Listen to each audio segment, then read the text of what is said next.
Guys, welcome back to my new blog. কেমন আছো তোমরা সবাই? আশা করি খুব ভালো আছো। আমরাও খুব ভালো আছি। আর আগের ব্লগটাতে থ্যাংক ইউ এত ভালো রেসপন্স দেওয়ার জন্য। এই ব্লগের স্টার্টিংয়ে আমি তোমাদের কিছু শেয়ার করতে চাই। তোমরা জানো যে আমি এখন রাজুটিতে আছি, কিন্তু আর হয়তো কয়েকটা দিন পরেই ধরলাঙ্গায় চলে যাব। এখনও একটু দেরি আছে, কিন্তু যাব, কারণ নীতিশ ওখানেই আছে। ওখান থেকে ও নতুন অফিস ও জয়েন করেছে এবং ও ওখান থেকে কন্টিনিউ করছে। আর আমরাও ভুট্টুর অন্নপ্রাশন পর্যন্ত ধলডাঙ্গাতেই থাকবো। আর তারপরেও কোথায় থাকি সেটা জানার জন্য তোমাদের ব্লগটা দেখতে হবে কন্টিনিউ। আমার বাবি আর আমিই থাকি, আমার মা নেই, তোমরা জানো। আর ওখানে ভুট্টু খেলা করছে, ওর আওয়াজ তোমরা পাচ্ছ। ও একাই খেলা করছে এখন। তো এখানে আমার বাবা অ্যাকচুয়ালি, আমার মা বাবা দুজনেরই কাজ করছে, মানে ভুটুর দাদু দিদা দুটোই আমার বাবিই করছে। তোমাদেরকে একটা ভিডিওতে আমি দেখিয়েছিলাম ওদের দুজনের বন্ডিং। ওরা দুজনকে খুব পছন্দ করে। আমার বাবাও ভুটুকে খুব ভালোবাসে, আর ভুটুও বাবির সাথে থাকতে খুব পছন্দ করে।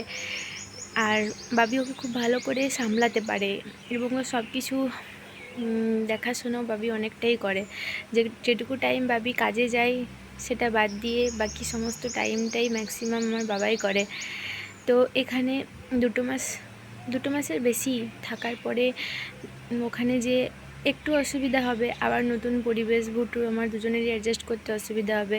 কিন্তু এখান থেকে চলে যেতে সবথেকে বেশি আবার মনটা খারাপ লাগছে, কেননা বাবিরও মন খারাপ লাগবে একা একা থাকতে।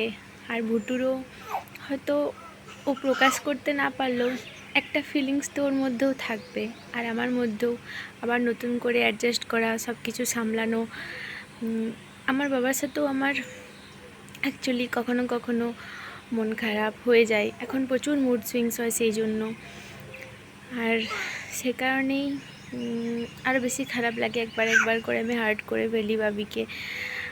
আর ডেলিভারির পরে অ্যাকচুয়ালি হয়ে যায় মুড সুইংস, হেয়ার ফল বলতে মনে পড়লো, এখন আমার প্রচণ্ড হেয়ার ফল হচ্ছে। তোমরা যদি কেউ জানো যে আফটার ডেলিভারি যে হেয়ার ফল, সেটা থেকে কী করে বাঁচা যায়, তোমরা প্লিজ আমাকে কমেন্টে জানিও।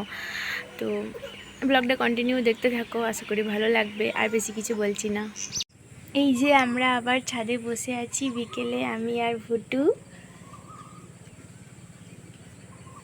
ভুট্টুর এখন বসার খুব ইচ্ছে হয়। মাত্র 4 মাস বয়সেও বসতে পারে না, কিন্তু বসার ইচ্ছেটা ওর মধ্যে আছে অনেকটাই, সেই জন্য সাপোর্টে একটু একটু বসে। আর রাজুটি থেকে চলে গেলে এগুলো খুব মিস করব, ভুট্টু আর আমার এই যে বিকেলে হাঁটা, এখানের পরিবেশ, এই যে শান্ত প্রকৃতি। আর প্রকৃতির মাঝে থাকা তো আমাদের এখন আর হয়ই না। আর এই যে এত গাছ, এত সুন্দর একটা পরিবেশ, এই জন্য ছোটোবেলার থেকে রাজুরিটা আমার খুবই প্রিয়। আর ওই যে আমাদের একটা কুয়া আছে ওখানে, এটা হলো নতুন বাথটব ভুটুর, যেটা নীতিশ এনে দিয়েছে। ও খুব এনজয় করে এটাই স্নান করে। আর ভুটু নতুন শিখেছে উপর হতে। তোমরা দেখলে যে ও এখন উপর হতে পারছে। কালকেই প্রথম উপর হয়েছে নিজেই, তারপরে আবার হয়েছিল দুবার। একটা বিরাট অনুভূতি, একটা আনন্দ, খুব ভালো লাগছে যে ও চেষ্টা করেছে, ও পেরেছে। আমি আর ভুটু আজকে যাচ্ছি একটু পাশের বাড়িতে ঘুরতে।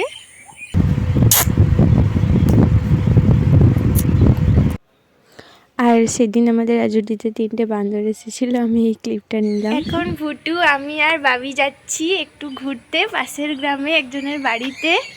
এই যে আমাদের ভুটু, এই যে একসাথে চাঁদ আর সূর্য দেখা যাচ্ছে, এত সুন্দর লাগছিল, তাই এই ক্লিপটা না নিয়ে পারলাম না। আর বাড়িতে একদিন ফটোশ্যুট করেছিলাম, ভুটুর 5 মাস হবে খুব শীঘ্রই, সেই জন্য সবাইকে আমার আর ভুটুর তরফ থেকে শুভ নববর্ষ, নতুন বছর সবার খুব খুব ভালো কাটুক। আমাদেরও নতুন বছরের শুরুটা খুব ভালো কেটেছে। কালকে নববর্ষ ছিল, আর কালকে নীতিশ এসেছিলো, আমার দাদু এসেছিলো, আর আমাদেরকে নতুন নতুন জামা দিয়েছে, যেগুলো আমরা এখন পরে আছি, আমার ভুটু পরে আছে। আর কালকে আমরা জমিয়ে খাওয়া দাওয়া করেছি, ঠিক যেমনটা আমার বার্থডেতে করেছিলাম, সেই সব কিছুই খাওয়া দাওয়া ছিল, তাই কোনো রকম ক্লিপ শ্যুট করা হয়নি। তোমরা যদি আমার বার্থডে ব্লগ না দেখে থাকো তাহলে দেখে নিও, আশা করি খুব ভালো লাগবে।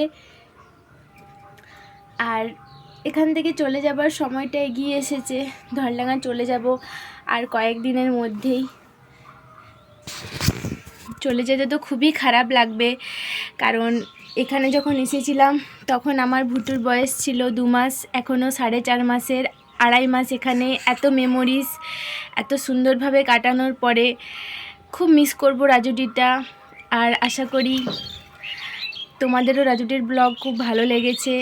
এতটা পর্যন্ত তোমরা যারা যারা আমার ব্লগ দেখেছো তাদেরকে অনেক ভালোবাসা। আর এই ব্লগটা তোমাদের অনেকেরই বোরিং লাগতে পারে, এখানে অনেক কিছু আমি কথা শেয়ার করেছি নিজের, আর এখন আরও কিছু কথা শেয়ার করতে চাই। আসলে একটা বাচ্চা হওয়া যতটা হ্যাপি একটা মুমেন্ট, ঠিক ততটাই একটা মায়ের জন্য ডিফিকাল্ট আর চ্যালেঞ্জিং একটা পিরিয়ড যেটা আমার চলছে। কিন্তু আমি একটা জিনিস বিলিভ করি, প্রত্যেকটা খারাপ দিনের পরে একটা ভালো দিন অপেক্ষা করছে। তাই এখনের পিরিয়ডটাকে আমি আমার লাইফের একটা চ্যালেঞ্জিং পিরিয়ড বলে মনে করছি। এখানে একটা নতুন লাইফ, একটা নতুন স্ট্রাগল চলছে আমার। আমি বিশ্বাস করি যে এই স্ট্রাগলটা আমার খুব তাড়াতাড়ি পেরিয়ে যাবে আর আবার সব কিছু নর্মাল হয়ে যাবে, একটু শান্তিভাবে থাকতে পারবো আমরা। আর বাচ্চাটাও এখন খুবই ছোট, আর কয়েকটা মাস গেলেই আমি আশা করছি যে ও নর্মাল লাইফে ফিরে আসবে। আর এখন অনেক কিছু চলছে, mood swings, hormonal changes, lots hair fall, স্কিনের প্রবলেম, স্কিন ড্রাই হয়ে যাওয়া। তারপরে সবথেকে বেশি যেটা খারাপ লাগছে সেটা হচ্ছে হেয়ার ফল আর মুড সুইংস। সেজন্য প্রচুর ইরিটেশন হয়, সবসময় মানে একটা খিটখিটা ভাব থাকে মনের মধ্যে, ঘুম না হওয়া। এগুলো তাড়াতাড়ি কাটিয়ে উঠতে চাই। আর এগুলো আশা করছি যারা যারা মা হয়েছো তারা রিলেট করতে পারবে, আর ভবিষ্যতেও যারা মা হবে তারা রিলেট করতে পারবে। কিন্তু অনেকেরই সাপোর্ট থাকে তাদের মারা। আমার সাপোর্টও আমার বাবা আছে, কিন্তু মায়ের মতো তো আর বাবা হয় না, না। কারণ মা যেটা সারাদিন থেকে করতে পারে, বাবাদের আরও কাজ থাকে। তাই মা ছাড়া মা হওয়াটা একটু ডিফিকাল্ট আমার জন্য। তবে আশা করছি আমি খুব তাড়াতাড়ি এইসব কাটিয়ে উঠতে পারবো। এখন মাম্মা আর ভুটু ঘুরতে যাচ্ছে। ভুটু ঘুরতে খুব ভালোবাসে, তাই আমরা ঘুরতে যাচ্ছি।